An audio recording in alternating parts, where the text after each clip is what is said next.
Assalamualaikum warahmatullahi wabarakatuh.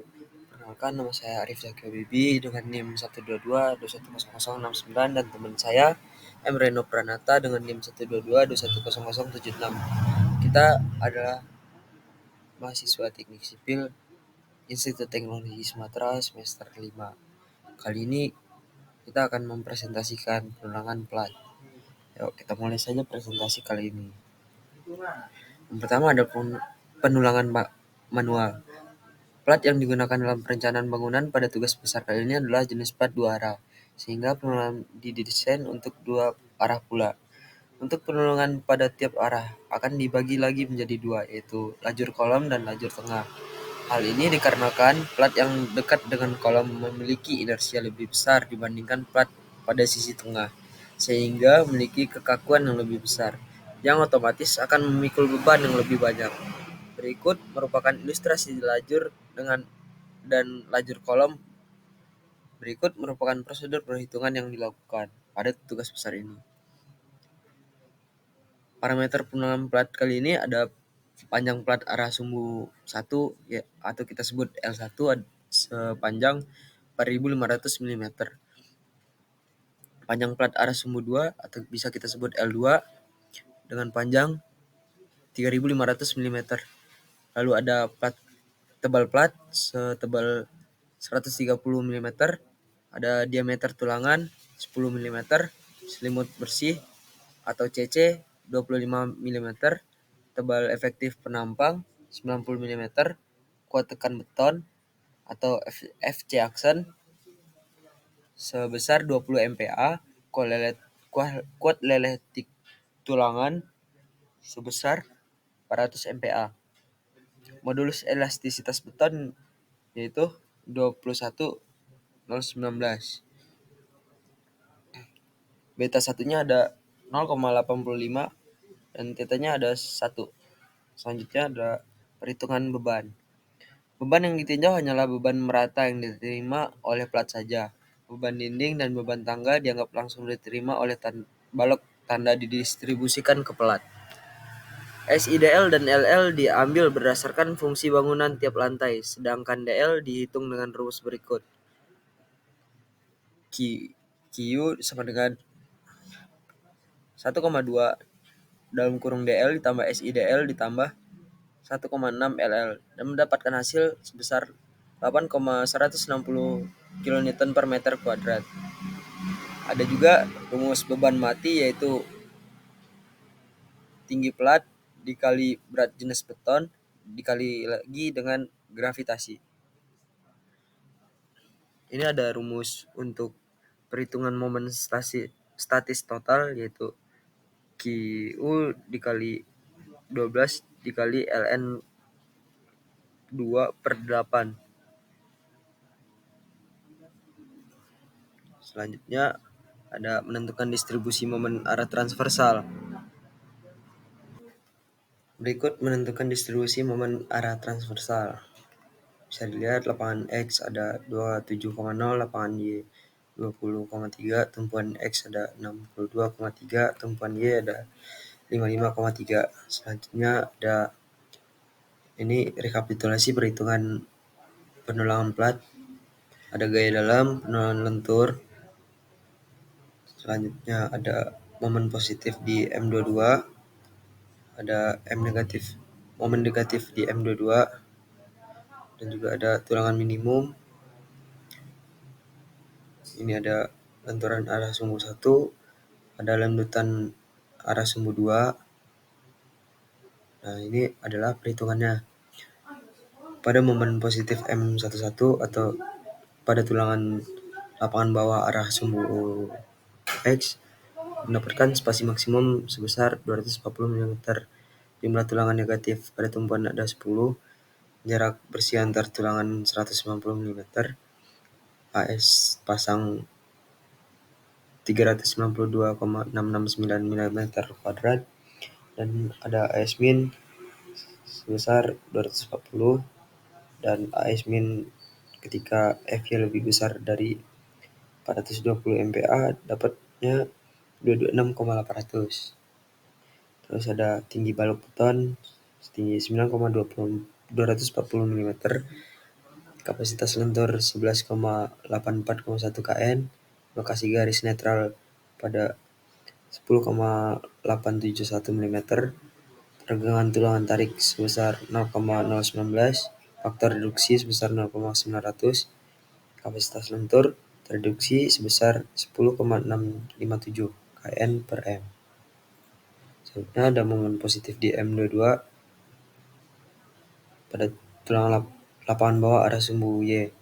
Spasi maksimum sebesar 240 meter, jumlah tulangan negatif tumpen sebesar 5, jarak bersih antar tulangan 190, AS pasang 392,669, AS ketika FY lebih kecil dari 420 MPa sebesar 240.000 mm, AS ketika FY lebih besar dari 420 MPa sebesar 226,800, tinggi balok beton setinggi 9,240 meter, 9.240 meter, ada kapasitas lentur sebesar 10,270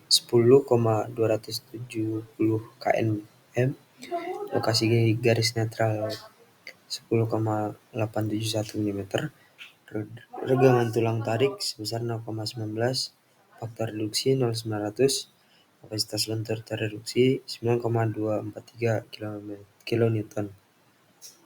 Selanjutnya ada tulangan minimum untuk tumpuan bawah dan lapangan atas arah X dan Y. Spasi maksimumnya sama 240 mm, jumlah tulangan negatif tumpuan 5, jarak bersih antar tulangan 190, AS pasangnya 392,699, AS ketika FY lebih kecil dari 420 MPa sama juga 240 mm kuadrat, AS ketika FY lebih besar dari 420 MPa sebesar 226.800 mm kuadrat. Ada pengecekan kapasitas geser. Yang pertama ada kapasitas geser beton sebesar 60,821 kN, ada ambang batas geser plat sebesar 22,808 kN. Kapasitas retak lentur ada yang pertama ada momen inersia plat sebesar 144 juta mm, ada tegangan retak sebesar 2,773 MPa, garis netral sebesar 60.000 mm, kapasitas retak lentur sebesar 6.655 kN, momen inersia retakan sebesar 36 juta mm. Selanjutnya ada lanjutan arah sumbu 1, ada MA lapangan ketika dia plus sebesar 5,593 kN, ada MA lapangan ketika minus yaitu min 8,546 kN, ada R lapangan sebesar 144 juta mm kuadrat, ada L tumpuan sebesar 86990454 mm kuadrat, ada I rata-rata sepanjang 115495227 mm kuadrat, dan lanjutan seketika akibat DL sebesar 4,085 mm, lanjutan seketika akibat SIDL ada sebesar 0 mm, lanjutan seketika akibat LL sebesar 2,260 mm, syarat lanjutan seketika LL sebesar 12,500 mm, faktor jangka panjang ada sebesar 1,606, lanjutan jangka panjang sebesar 8,507, syarat lanjutan jangka panjang adalah 18,750 mm. Selanjutnya ada penolongan utara selatan. Berikut adalah langkah perhitungan penolongan utara selatan. Yang pertama, tambahkan momen yang didapatkan dari distribusi momen, ambil nilai positif dan negatif terbesar. Yang pertama kita harus menghitung MN-nya, lalu menghitung dimensi plat. Setelah menghitung dimensi plat, kita menghitung nilai tekan beton. Selanjutnya hitung tinggi efektivitas balok. lalu menghitung MN kembali, dan juga hitung lokasi garis netralnya atau biasa disebut C. Kemudian periksa kelebihan tulangan lentur positifnya dengan 0,003. Jika CC kecil dari 0,002, tulangan belum meleleh. Jika CC sudah besar dari 0,02, maka tulangan sudah meleleh. Selanjutnya, hitung luas tulangan tarik atau biasa disebut AS. Selanjutnya kita harus menghitung luas tulangan minimum atau AS min. Di sini ada berdasarkan tabel SNI 2847-2019, bisa dilihat batang ulir itu kecil dari 420 MPa dan batang ulir atau kawat luas besar dari 420 MPa. Jika AS kecil dari AS min, gunakan nilai AS min. Selanjutnya hitung spasi tulangan dan hitung spasi maksimum. Terakhir kita hitung AS yang dibutuhkan. Mendapatkan AS yang dibutuhkan sebesar 314 mm². Selanjutnya ada penulangan timur barat yang kurang lebih sama dengan penulangan yang sebelumnya. Yang pertama kita menghitung momen ultimate positif untuk lajur tengah lantai pertama, kita mendapatkan sebesar 19,191 kN. Lalu hitung MN, dimensi plat, hitung nilai CC, hitung tinggi efektif balok, hitung MN, hitung lokasi garis netral, dan periksa kelebihan tulangan lentur positif. Dengan syarat seperti tadi, CC kecil dari 0,02 maka tulangan belum meleleh, dan CC besar atau sama dari 0,02 maka tulangan sudah meleleh. Setelah itu kita hitung luas tulangan tarik atau AS dan juga hitung luas tulangan minimum atau AS min. Jika didapatkan AS lebih kecil dari AS min, maka gunakan AS min. Kemudian hitung spasi tulangan, hitung spasi maksimum, dan terakhir hitung AS yang dibutuhkan. Selanjutnya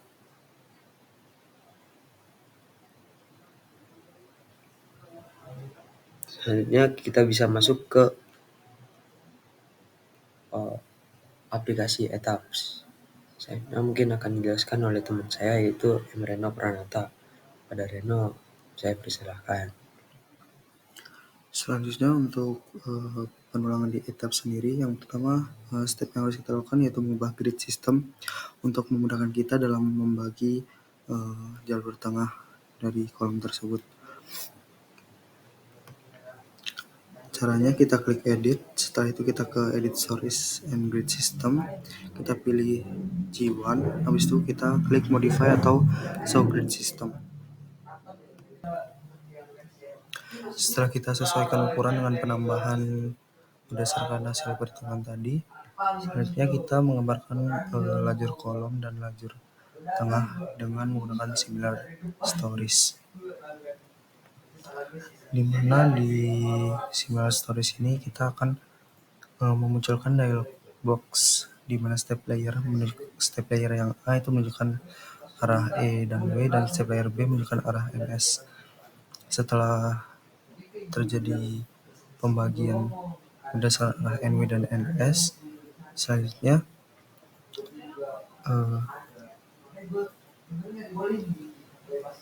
kita akan memasukkan pembebanan, dimana kita klik analisis, setelah itu kita klik set load case to run, kita pilih jenis pembebanan yang akan kita gunakan seperti beban mati, beban hidup, dan beban luar.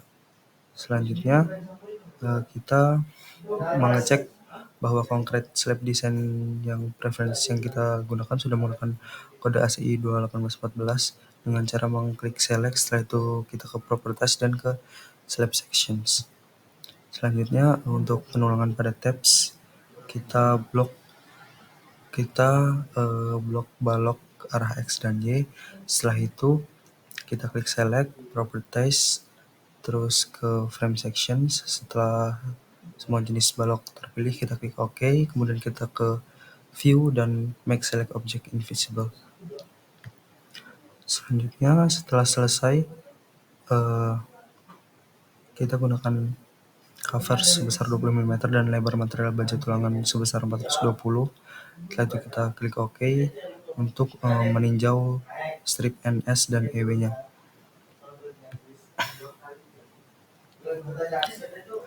Nah, setelah kombinasi beban dipilih, kita klik concrete slab design yang berada di pojok kanan atas. Selanjutnya kita klik select design combination. Setelah itu pilih desain pembebanannya, yaitu 1,2 dikali DL ditambah CDL ditambah 1,6 beban hidup. Setelah tampilan ETABS menunjukkan seperti yang ada di layar, kita melakukan pengecekan desain terhadap semua lantai, karena kita di sini menggunakan 3 lantai, maka ketiga-tiganya kita cek. Nah, untuk pengecekan sendiri, kita pertama klik concrete slab design. Setelah itu kita klik select storage for design, pilih lantai 1, lantai 2, dan lantai 3 masing-masing. Kita ulangi langkah yang sama per lantai. Selanjutnya, setelah dilakukan pengecekan, maka akan didapatkan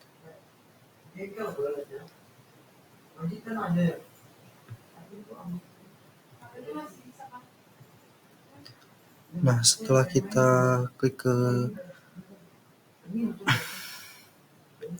select story for design,